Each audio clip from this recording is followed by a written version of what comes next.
Hey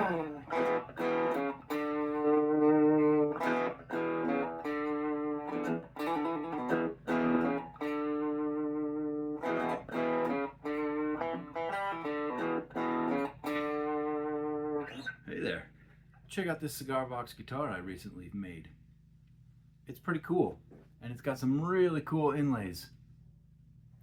They weren't terribly difficult to make, but they add a lot of cool aesthetic vibe to this instrument, in my opinion. And today, I'll show you how I did it. Alright, so the first thing we're going to do is plan a little bit. Weird, right? But a little bit of preparation will help. First thing, we're going to gather all the materials we need, starting with the neck.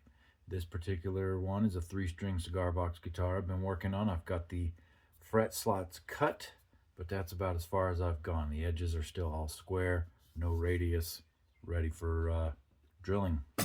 Then we're going to be using some G10 tubes. G10 is a fiberglass composite. It comes in all manner of fancy colors and sizes, and we're going to pick out which color we like. But we need to know exactly how what the diameter is. Usually it's a 1/4 inch as stated, but sometimes there's a little variance, so we've got some micrometer action going here, so we can measure exactly the diameter of our pieces. In this case, 0.2485. 1/4 inch should do it just fine. And then we're going to need a drill bit and a way to drill it. I've got a drill press here that I'm about to use, and perhaps, I don't know if it's most important, but it's very important to have a good source of light. So let's get drilling. Actually, let's measure first, and then we'll drill. Yeah! So after confirming the diameter was a 1/4 inch, I found the corresponding drill bit for the tube and tested it on some scrap wood. You know, gotta make sure it works. Then I planned out on the fretboard where I wanted the inlays to be, marked the spots with a center punch. This will help the drill bit land where I want it to. But there's a plot twist. The brad point drill bit has a long brad point, so I have to be very careful not to drill past the fretboard into the truss rod, because that would be bad. Now this worked well enough to start the holes, but it wasn't very deep, not really at all, so I chased the holes with a regular 1/4 inch drill bit. Still, you know, making sure not to drill into the truss rod, but give myself a deeper recess for the G10 tubes. Alright, we got all our G10 tube cut, drilled, and stuck in there. I'm gonna run some super glue along the edges here, but I just wanted to go over a thing or two. You can see I left them proud, partially because I can't cut them that small without cutting my fingers off. But I'm thinking this will also allow for any bubbles in the epoxy to get shaved off. I taped off the areas I didn't want to get super glue in and went to town gluing those G10 tubes in place. Once that was dry, I taped off even more of the fretboard in preparation for epoxy. In hindsight, this probably wasn't as necessary as I feared. The epoxy was a lot more controllable than the super glue, but, you know, I didn't want to dig epoxy out of the fret slots. At any rate, now that this has been curing for well over 72 hours, it's time to sand it all back.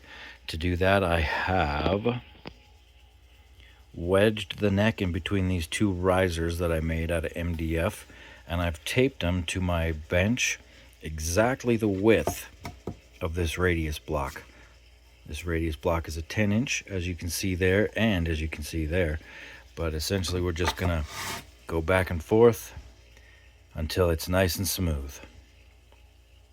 I'm not going to subject you to the entire radiusing process because it's painful enough to do it, but this is the gist of it. You do some sanding, check the fretboard. Do more sanding, check it again. Do more sanding. You get the idea.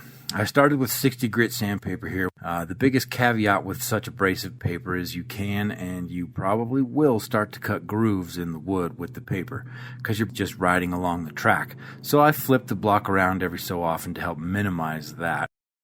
Eventually I got to the point where the G10 tubes and the glue was sanded down to the wood, and I could switch to progressively finer grits and focus on shaping the wood. The inlays are starting to look pretty good, but they'll look even better once the fingerboard gets some conditioning oil. Once the fretboard has been radiused and is straight, I basically just did my normal fretboard treatment. Marked out the positions for the side dots, center punched them, and then drilled them. I used plain old cream colored plastic rods here, just glued them in, cut them back. I'm going slow here in this video because I fully expect the rod to pop off and go flying into the far corners of the shop.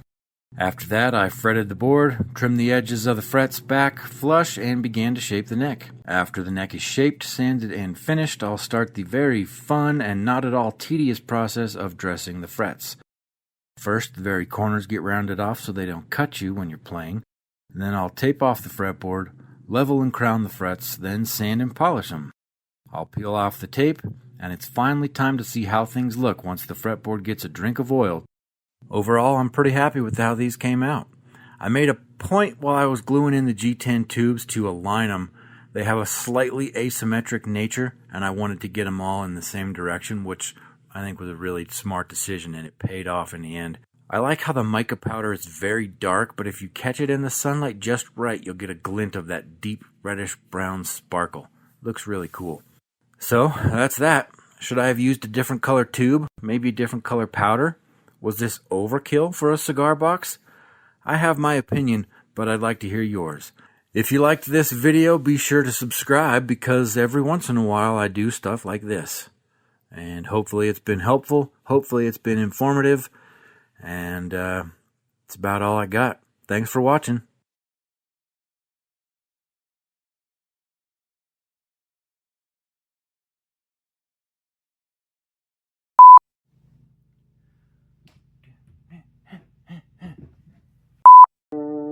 Hey, what's up?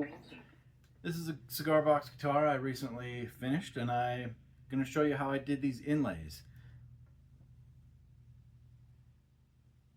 Can't really see for on here, but I'll show you much better pictures as well as how I made it right after this. Alright, it's time to do some heavy lifting. I don't know what the I'm supposed to say here. As far as overall tone or something. That's terrible. That's terrible. Let's do that one again. Alright, so the first thing you're going to do is a little bit of planning. Obviously, I didn't plan this part. I'll show you how I did it. Stick around. Check it out. Hoodle-a-doo. I don't know what I'm doing.